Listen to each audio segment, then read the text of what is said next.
We have a rather odd gospel lesson this morning where Jesus is talking about table manners and how we should conduct ourselves when we've been invited to a banquet or a feast.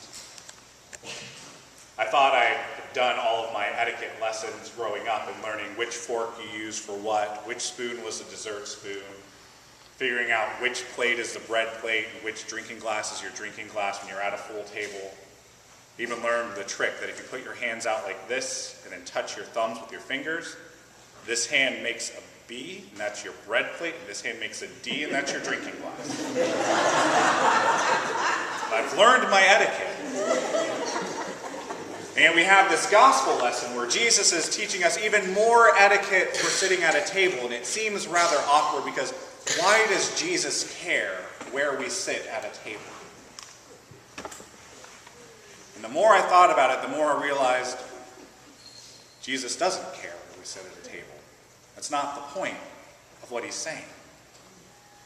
This is an unusual story from the Gospels because it's a parable, but it's a parable directed to you when you are invited to a banquet. Most of Jesus' parables aren't directed to you. They're about some other event. There was a man walking down the road from Jericho. There was a man who found in a field a great treasure. There was someone who did something. But this is a parable. And like all of the parables, it's about something that's not really the exact words Jesus is saying. It's about something that goes beyond it. There's a moral lesson to be learned here. And that lesson is, it doesn't matter where you sit at the table. It matters whether or not you are being humble or prideful. That's what really matters. Humility is the goal that we should be striving toward. But as a country, we tend to struggle with the idea of humility. We tend to be all about greatness. We want to be the best. We have all these competitions and contests and awards.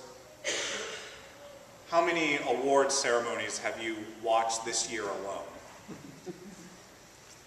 How many times do you root for a certain person to win Best Actor or Actress?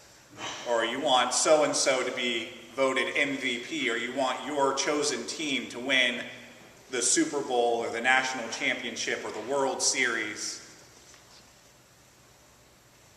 We're rather obsessed with pride and greatness and success. But we're supposed to be focusing on humility. And humility is really a struggle because once you start proclaiming humility, you're not really humble anymore. I'm reminded of this story of a monk who's traveling the world for the first time and encountering new people and trying to explain what it is that he does. And he comes across this one young man who says, "Well, what is your order known for? Do you take a vow of poverty?" No, we don't take a vow of poverty. Like, oh, well, is it a vow of chastity? Do you do that? No. We're really known for our humility. That doesn't really work out. You can't really say, when it comes to being humble, we're the best. Because that's not really a humble statement. Because the truth is that humility is quite literally a thankless task.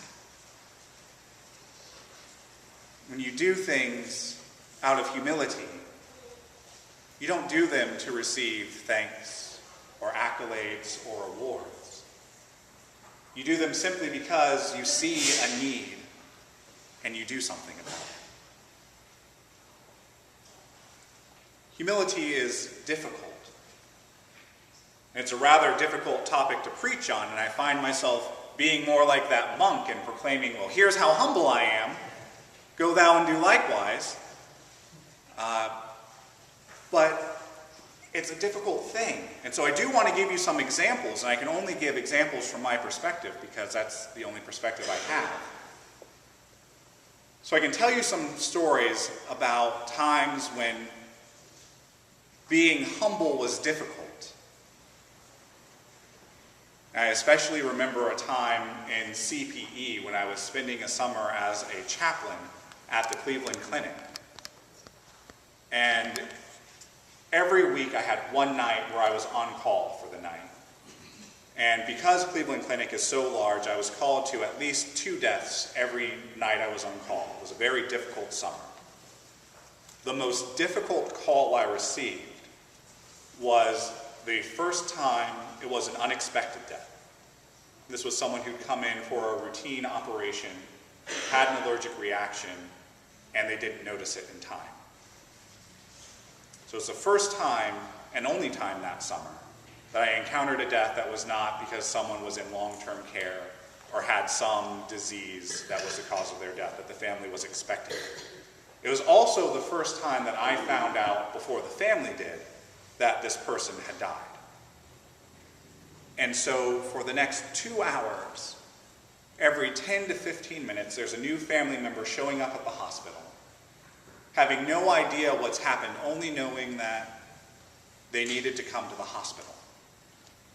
And then finding out when they get there that their father, their husband, their brother, their uncle has passed away. It was a really difficult and emotional time. And it was especially difficult for me because, as I've mentioned before, I have an engineering background, and so I'm a problem solver. I want to do something and make the situation better. And there's just no way to make that situation better. There are no magic words I could say that theologically encompass this situation to make you feel warm and fuzzy about that. There's no prayer I can pray that suddenly makes it, oh, okay, well, my dad's dead, but everything's okay in my life now. And so I sat there for 2 hours doing, from my perspective, absolutely nothing. I got to a point where I was just like, I can't do this anymore. I can't just sit here not doing anything. I need to just excuse myself and go back to the pastoral care office. And as I'm saying goodbye and leaving, his wife comes up to me and throws her arms around me and gives me a big hug and says, "Thank you so much for being here with us and all that you've done to help us get through this." And it was just me being there that was important for them. You'll find in life that moments like that are few and far between. Humility is a task that will get you to the verge of burnout regularly. But if you're truly being humble, occasionally God will send someone to lift you up and give you encouragement to keep going. And so this morning, I invite you to a very difficult task because there's no glamour in it. There will be few thank yous. There will be little to no accolades for this. And that's to be humble. To look at the world and see the needs of the world and do something about it. I don't want you to tell me what you're doing. And even if you did, I don't have any gold star stickers to hand out. But I want you to take an honest look at the world and see a world in pain and need and decide to do something about it. Maybe you'll stay after the service today and you'll help the people who are making lunch to take lunch down to Street Church at St. John's Episcopal Church in Franklinton this afternoon. Maybe you'll even go to street church and see this amazing experience where all these people who, for whatever reason, don't feel comfortable or welcome inside a church building. And so there's a service being done on the street, on a street corner for them. So they can still know that they are loved by a loving Creator, despite whatever circumstances have them where they are. Maybe you'll show up a week from tomorrow when we do our Labor Day bake sale, and you bake something and bring it to the church so we can sell it to the people who walk by, so we can donate the money to hunger initiatives here in Columbus, so people don't go without food who can't afford to get food for themselves. Or maybe you'll be here just to hand out water to the people who are walking by on their way to the arts festival. Or maybe you'll be here just to be a presence at the church, to show that this community is alive and well and here for our community. Maybe you'll find something that has absolutely nothing to do with a ministry associated with St. Mark's, but you have a favorite charity or nonprofit organization that does something and you want to help out. Whatever it is, find it and do it. There won't be any big reward here for you. There's no method of doing X, Y, and Z and you gain entrance into heaven. There's no health and wealth gospel here. There's no give $10 to the church, God gives you $100 back. There's no say the right prayers and your loved one will be cured of cancer immediately.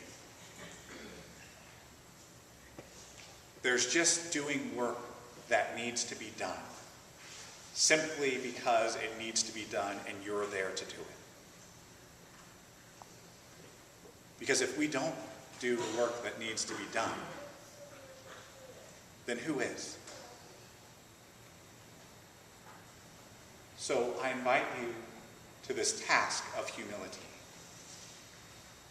I invite you to be prepared for long moments of no thanks, of no recognition.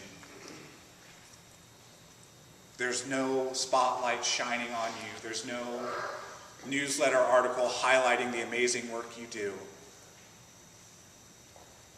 There's simply you and people in need. Let that be enough. And occasionally God will send someone to encourage you to keep going. That's our calling as Christians. Jesus didn't really care about his image. He wasn't worried about the status quo or how people would perceive his message. He had a truth to share, and he shared that truth with the world, even to the point of being crucified on the cross for it. It's not an easy task I'm asking you to do, and I know that. But I invite you to join me in it anyway, because deep down, we know it's what we are supposed to be doing. So let's look at this world. Let's find out what needs to be done, and let's do it. Amen.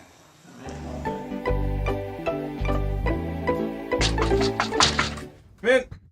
Hello, young Harris. What's up? Oh, just seeing if you were available to shoot that Humble Brag book promo. Oh, God, no, I can't. Ugh, I'm sorry. I have to take my Bugatti into the shop. For something so expensive, God, does it break down a lot.